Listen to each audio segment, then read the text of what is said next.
Hello दोस्तों, कैसे हैं आप? मैं आपका दोस्त रितेश और आज मैं आपके लिए लाया हूँ कुछ सच्ची डरावनी कहानी।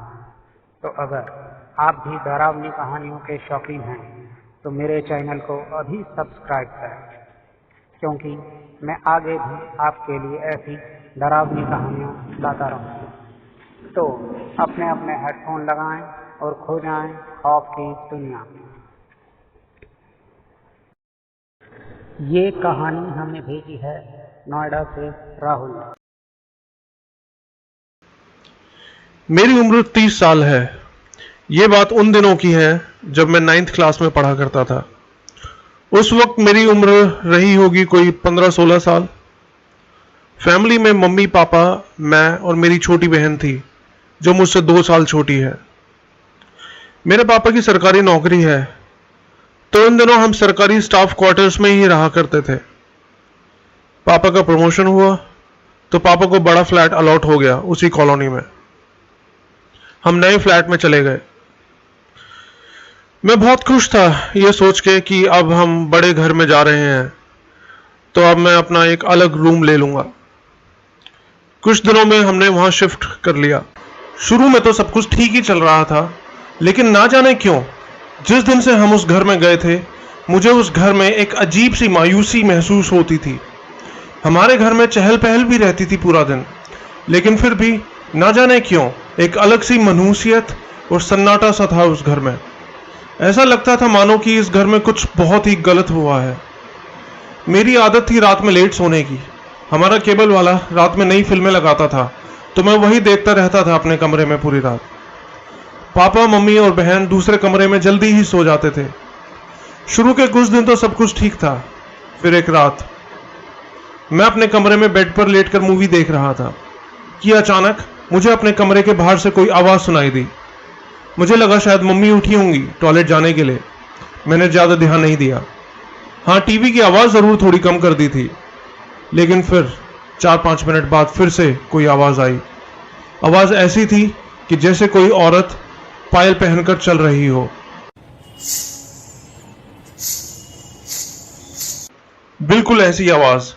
मैंने टीवी की आवाज़ बिल्कुल बंद कर दी। बाहर से वही आवाज़ आ रही थी। मेरा रोंग खड़ा हो गया था। मैं बहुत ज़्यादा डर गया था उस वक्त। ऐसा नहीं था कि आवाज़ लगातार आ रही थी। 4-5 सेकंड के लिए आती, फिर बंद हो जाती, फिर 3-4 मिनट के बाद फिर से।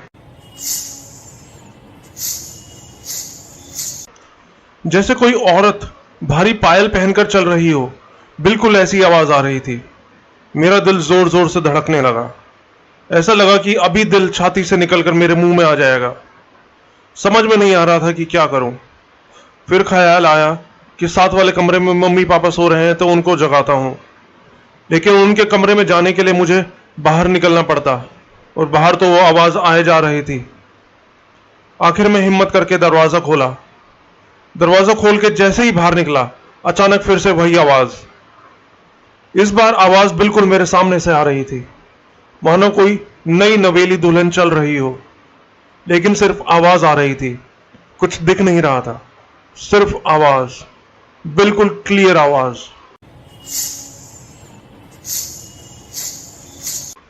मैं जल्दी से मम्मी पापा के कमरे में पहुंचा और उनको जल्दी से उठाया।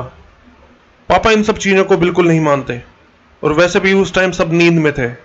किसी ने ध्यान ही नहीं दिया मेरी बातों पे। फिर मैं मम्मी पापा के रूम में ही सो गया। फिर 3-4 दिन निकल गए, कुछ नहीं हुआ। फिर एक रात अचानक फिर से वही आवाज़ सुनाई पड़ी। बिल्कुल वही आवाज़, जैसे कोई पायल बज रही हो। आवाज़ हर रोज़ नहीं आती थी, ना ही कभी कुछ दिखाई देता था, सिर्फ आवाज़। धीरे धीरे मुझे भी आदत से पड़ गई। कोई फिक्स टाइम भी नहीं था आवाज़ सुनाई देने का। कभी रात के 10 बजे, कभी 10:30, कभी 11, कभी 12, किसी भी टाइम आवाज़ आती थी। लेकिन एक बात पक्की थी कि वो आवाज़ आती ज़रूर थी। वो मेरा वहम नहीं था। आवाज़ सुन के मैं बहुत डर जाता था, लेकिन फिर भी उस घर में हमारा कभी कुछ बुरा नहीं हुआ। हम करीब 10 महीने रहे थे उस घर में। इस बीच हमने कुछ नया सामान भी खरीदा। सब नॉर्मल ही रहा। फिर करीब 10 महीने बाद पापा को दूसरा फ्लैट मिल गया। और हम वहां शिफ्ट हो गए। उस पुराने फ्लैट में जो हमारी जगह लोग आए थे वो हमारे जानने वाले ही थे, क्योंकि एक ही स्टाफ के थे सब। उनका लड़का भी मेरा अच्छा दोस्त था और उनकी फैमिली भी बहुत बड़ी थी। एक दिन वो अंकल हमारे घर आए और हमसे पूछा कि क्या आपको उस घर में कभी कोई आवाज सुनाई नहीं दी क्या? बस ये बात सुन के मुझे यकीन हो गया कि वो मेरा वहम नहीं था। उन अंकल ने बताया कि उनको उस घर में आवाजें सुनाई देती हैं घुंघरू की, और उनकी पूरी फैमिली ने वो आवाज सुनी थी। तब जाकर मम्मी पापा को यकीन आया कि मैं झूठ नहीं बोलता था।